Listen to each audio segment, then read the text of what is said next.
अस्सलामु अलैकुम बिस्मिल्लाहिर्रहमानिर्रहीम।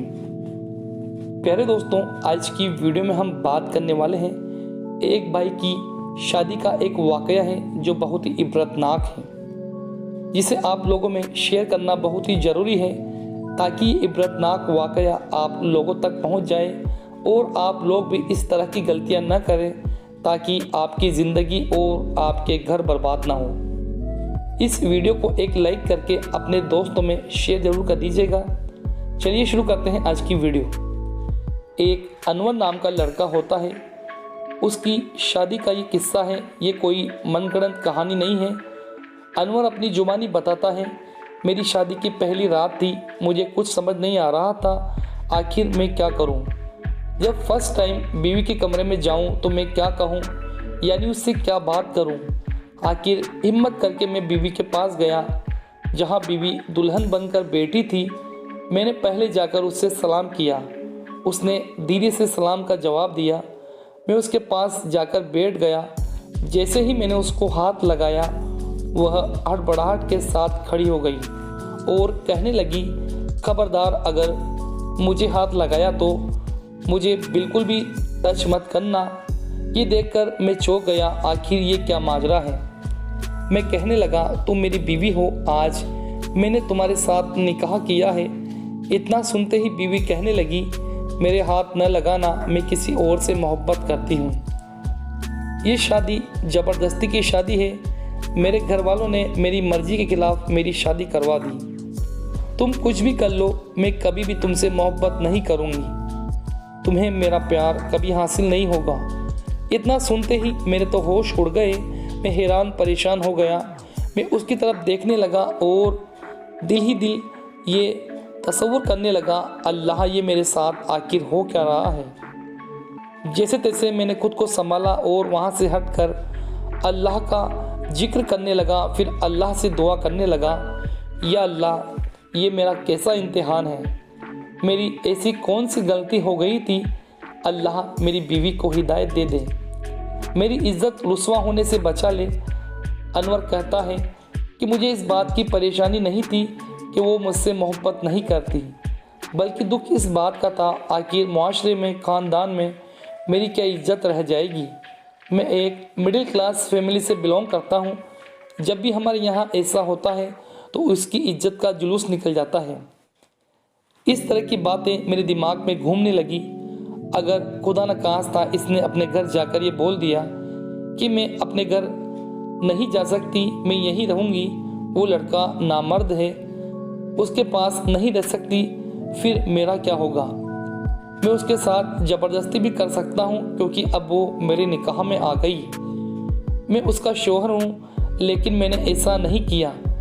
फिर मैंने उससे पूछा, चाहे तुमने शादी से पहले इस बारे में मुझे क्यों नहीं बताया, लेकिन फिर मैंने उससे कुछ न पूछा। मैंने सोचा मैं इससे क्यों मिन्नतें करूं। मैं सोचता रहा आखिर इसमें मेरी ज़िंदगी बर्बाद क्यों है, और अगर ऐसी बात थी तो मैं इससे रिश्ता नहीं करता, न शादी होती, न ही मेरी ज़िंदगी बर्बाद होती और न ये दिन मुझे देखने पड़ते। और ये सोचते सोचते मैं सो गया। उसके बाद सुबह हो गई। अगले दिन वह अपने घर चली गई। उसके बाद हमारी कोई बातचीत न हुई। फिर एक दिन मेरी सास का फ़ोन आया, बेटा तुम अपनी बीवी को लेने क्यों नहीं आते। मैं उसे लेने ससुराल पहुंचा। मैंने वहां भी इस बात का कोई जिक्र नहीं किया और चुपचाप उसे लेकर अपने घर आ गया। घर आने के बाद मुझे ये पता चला वो वैसी की वैसी है, उसमें कुछ भी चेंज नहीं आया। अब वह रोज़ाना घंटों किसी से मोबाइल पर बातें करती।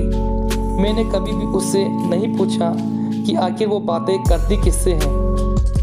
मैंने उससे कहा, अगर तुम तलाक लेना चाहती हो तो मैं तलाक देने के लिए तैयार हूँ। उसने कहा, नहीं, मुझे तलाक नहीं लेनी। उसने कभी भी मेरे साथ बीवी जैसा बर्ताव नहीं किया और मैंने भी उसके साथ कभी ज़बरदस्ती नहीं की। इस तरह से हमारे दिन गुजरने लगे। ये रोज़ाना का मामूल बन चुका था। मैं काम पर जाता और जब काम से लौट कर आता तो अपना खाना साथ ले आता। रात को उसी खाने को खाकर मैं सो जाता।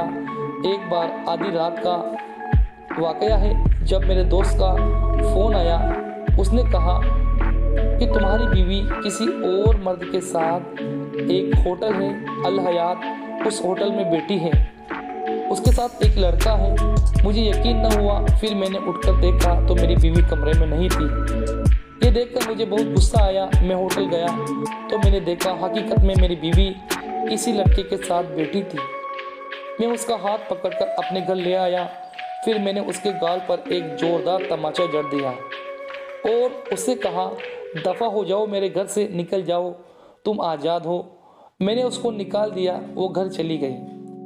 जिस लड़की के चक्कर में वो पागल हो रही थी, उसने अपना काम निकाल कर किसी और से शादी कर ली। उसको इस बात का इतना धक्का लगा कि उसने जहर तक खा लिया। फिर वह अपना दिमागी संतुलन खो बैठी। फिर वह पागल सी हो गई। आज वह पागलों की तरह गली गली घूमती रहती है। फिर मैंने 5 साल इंतज़ार किया। उसके बाद किसी लड़की से शादी कर ली। अल्लाह के करम से वो लड़की नेक निकली। अल्हम्दुलिल्लाह मेरे 2 बच्चे हैं। पता नहीं वो दिन मैंने गम के साथ गुजारे, हो सकता है उसे देखकर अल्लाह ने मुझे नेक बीवी दी। आज मैं थोड़ा सा जब परेशान हो जाता हूँ तो मेरी बीवी की नींद उड़ जाती है। एक वो औरत थी और एक औरत ये है। जब घर आने में देर हो जाती तो मेरी बीवी परेशान हो जाती। प्यारी बहनों, किसी गैर इंसान के चक्कर में आकर अपने घर, ज़िंदगी और आखिरत को बर्बाद न करें। जो तुम्हारे शोहर के पास है उसी में खुश रहना सीखें। दुनिया एक फ़रेब है, इसमें न फंसें, खुद को बचाएं, गुनाह से बचें। अल्लाह पाक से दुआ है, अल्लाह पाक तमाम मुसलमानों को दीन की हिदायत अदा करे और तमाम बहनों को दीन की समझ अदा करे ताकि गुनाहों से बच सके। अल्लाह पाक से दुआ है, अल्लाह पाक तमाम मुसलमानों की आखिरत को संवारे और उनकी ज़िंदगी को संवारे। आमीन सुम्मा आमीन। मेरे दोस्तों, अगर वीडियो अच्छा लगा हो दिल से लाइक कर दीजिएगा और अपने दोस्तों में इस वीडियो को शेयर ज़रूर कर दीजिएगा।